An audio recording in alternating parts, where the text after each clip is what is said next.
Is reality just math? What if reality is math? Physicist Max Tegmark suggests that the universe itself is a mathematical structure.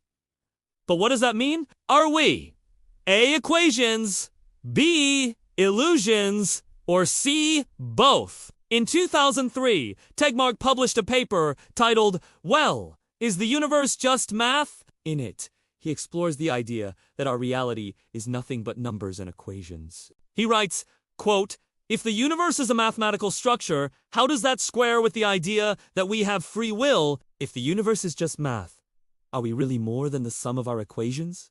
End quote. Now, Tegmark isn't the only one pondering these questions. Philosophers have been chewing on them for centuries.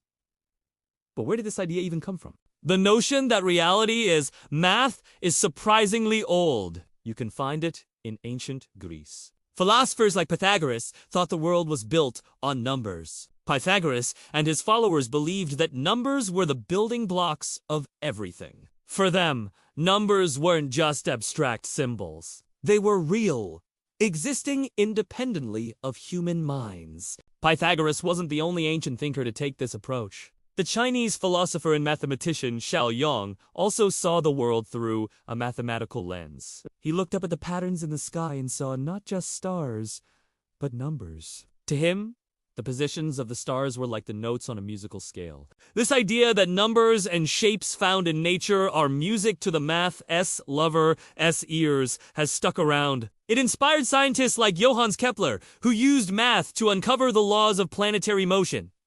But hold on a second. Just because we use math to describe the universe doesn't mean the universe is math. That's like saying the menu at a restaurant is the same as the food! There's a difference between a picture of a steak and the steak itself. So if reality is math, then we must be some kind of equation. We can't be the thing doing the observing. That seems impossible!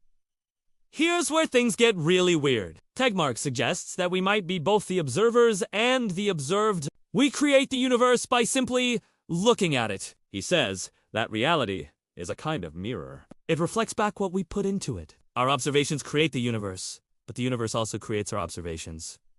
We're stuck in an infinite loop. This idea has some pretty mind-bending implications. If the universe is math, then physicists are like hackers. We find and exploit the patterns in the code to understand how the universe works. We may not be able to change the code, but we can read it. And by reading it, we can unlock the secrets of the universe. So the next time you look up at the stars, remember, you're not just looking at pretty lights. You're looking at the code that makes the universe go. Subscribe for more shocking cosmic truths. If the universe is math, then physics is just reading its code.